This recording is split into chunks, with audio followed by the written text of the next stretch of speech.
Berikutnya, cara mendapatkan akhlak yang baik adalah at-tawasi bi husnil khuluq. Sering-seringlah saling memberi nasihat sesama, berwasiatlah sesama.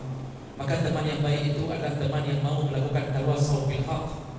Yang tawasaw, waktu Allah memakai kalimat tawasaw itu bermakna saling. Salinglah engkau memberi nasihat.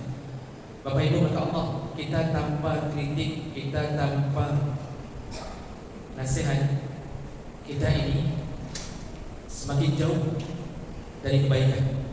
Ada orang yang terlalu pede dirinya baik, padahal cukup banyak yang perlu dinasihati. Apalagi yang paling parah, ada orang yang merasa dirinya alim sehingga tidak membuka ruang seakan-akan dia sempurna. Tapi orang yang mengkritik juga harus belajar ilmu dakwah. Yang dia kritik itu bagaimana caranya bisa mengena, masuk. Maka jangan mengkritik orang bukan pada tempatnya. Kalau ada wali kota duduk di sini, tiba-tiba saya tunjuk ke muka wali kota, saya katakan, "Bapak tu," saya mulai tunjuk. Mungkin bagi jamaah keluar dari masjid mengatakan, "Cukup berhubung ustaznya, luar biasa. Wali kota harus dibuka hasil itu." Nampaknya hebat. Tapi yang terjadi, dipastikan perasaan beliau bukan dinasihati, tapi dipermalukan. Akibatnya, yang rencana untuk bangun masjid tidak jadi bangun masjid. Akibat kebodohan berdakwah.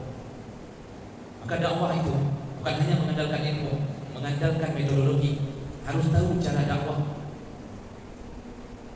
Yang mau kita katakan bahwa kebaikan, akhlak baik itu dapat dari hasil saling memberi nasihat.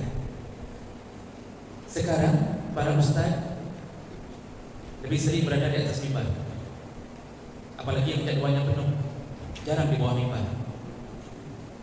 Apa yang terjadi Bapak Ibu? Dia hanya memberi, terus-terusan memberi. Jadi waktu nunjuk imam-imam sana, jarinya imam-imam yang sana, bapak harus begitu, ibu harus begitu, adik-adik harus begitu, terus-terusan. Sedangkan dia tidak ada feedback, tidak balik. Makanya yang banyak terjadi hari ini adalah orang-orang yang lupa berbuat baik di saat dia menganjurkan orang berbuat baik.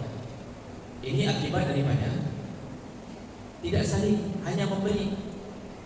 Maka bersyukurlah kalau kita punya teman yang suka memberi nasihat. Bersyukurlah. Karena teman yang baik itu adalah teman yang berani mengatakan kebenaran di hadapan kita. Sadiquka man saddaqaka wa la man sadaqaka. Temanmu yang baik adalah teman yang berani mengatakan yang benar di hadapanmu, bukan yang membenar-benarkan. Dia berani bilang, kita salah salat Pak. Ada orang tak berani bilang temannya salah salat.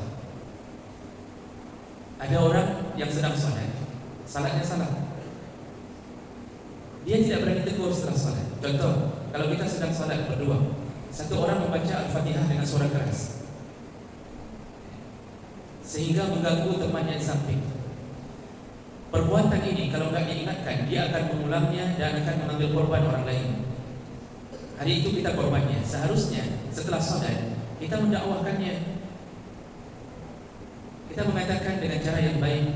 Jadi caranya ya jangan habis salat, belum habis Assalamualaikum, kita baru misal dia berada di kanan kita. Itu jangan terlalu tergesa-gesa seperti syaitan, sehingga tak sempat salam ke kiri.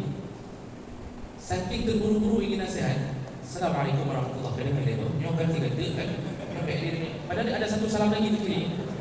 Tak sempat, saking terburu-burunya ingin memberi nasihat. Ini sama Pak. Amar ma'ruf nahi munkar tidak akan jalan kecuali dengan pikiran yang sehat.